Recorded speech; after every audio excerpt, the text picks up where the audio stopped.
మామూలుగా మినపప్పు నానబెట్టి చేసుకునే వడల కంటే కూడా ఈ వడలు క్రిస్పీగా చాలా బాగుంటాయి. అసలే వేసవి కూడాను. ఈ వడలని 1కి 4 తిన్నా సరే మనకు దాహంగా అనిపించదు. పైగా కడుపు కూడా ఉబ్బరంగా ఉండదు. ఈ వడలు నూనెని కూడా ఎక్కువగా పీల్చుకోవు. చాలా టేస్టీగా ఉండే ఈ క్రిస్పీ వడల తయారీ కోసం ఇక్కడ నేను నాటు బొబ్బర్లని రాత్రంతా నానబెట్టి తీసుకుంటున్నాను. సుచిత్ర టేస్టీ ఫుడ్స్, నేను మీ సుచిత్ర. బొబ్బర్లని చాలా ప్రాంతాల్లో అలసందలని కూడా పిలుస్తారు. వీటిని ఇలా నానబెట్టి కూడా మనం వడల్ని తయారు చేసుకోవచ్చు. లేదంటే మార్కెట్లో రెడీగా పప్పు కూడా దొరుకుతుంది. కొంచెం మనం ఈ విధంగా ప్రెస్ చేసినట్టయితే పైన ఉండే పొట్టు ఊడిపోతుంది. పొట్టుతో తిన్నా కూడా బాగానే ఉంటాయి బొబ్బర్ల వల్ల. తిప్పడం వలన ఒక 50% దాకా పొట్టు అయితే పోతుంది. మొత్తం అయితే పోనే పోదు.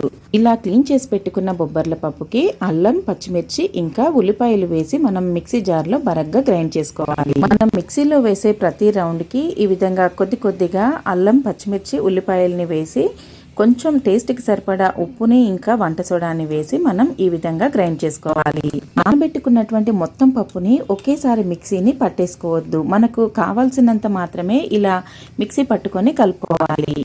ఇలా సరిపడా పప్పుని మెత్తగా గ్రైండ్ చేసుకొని లోతుగా ఉండేటటువంటి ఒక గిన్నె తీసుకొని అందులోకి వేసుకోవాలి. ఇందులోకి పచ్చిమిరపకాయలు, కొత్తిమీర, కరివేపాకు, సన్నగా తరిగిన ఉల్లిపాయల్ని తీసుకొని ఈ విధంగా కలుపుకోవాలి. వీటిలో జీలకర్రని వేసుకొని ఒకసారి బాగా కలపండి.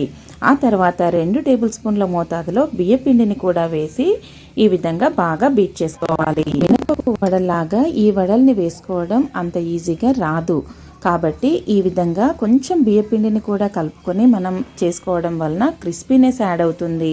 ప్లస్ మనం వడల్ని వేసుకోవడానికి సులువుగా ఉంటుంది. మధ్యలో చిల్లు పెట్టి చేస్తాం కాబట్టి లోపలి దాకా చక్కగా ఉడికిపోతాయి అలసంద వడలు. ఈ విధంగా చక్కగా బీట్ చేసుకున్న తర్వాత ఒకసారి ఉప్పుని చెక్ చేసుకోండి.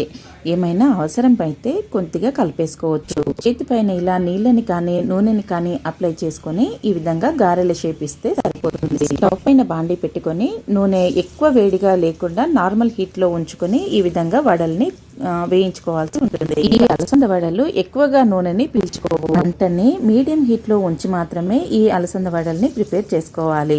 లేదంటే పైన త్వరగా మాడిపోతాయి, లోపల ఉడకవు. వడలని ఎప్పుడు వేయించుకున్నా ఇలా గారెల పుల్లతో చేసుకుంటే పని సులువుగా ఉంటుంది. అలసందలు ఆరోగ్యానికి ఎంతో మేలు చేస్తాయి. వీటిలో ఉండేటటువంటి పుష్కలమైన ఫైబర్ కారణంగా మనకు త్వరగా కడుపు నిండిన భావన కలుగుతుంది. సో బరువు తగ్గాలనుకునే వారు వీటిని చక్కగా తినచ్చు. మిగతా అన్నింటినీ ఇదే విధంగా ప్రిపేర్ చేసుకొని అల్లం పచ్చడితో కానీ కొబ్బరి చట్నీతో కానీ తింటే చాలా బాగుంటాయి అలసంద వడలు.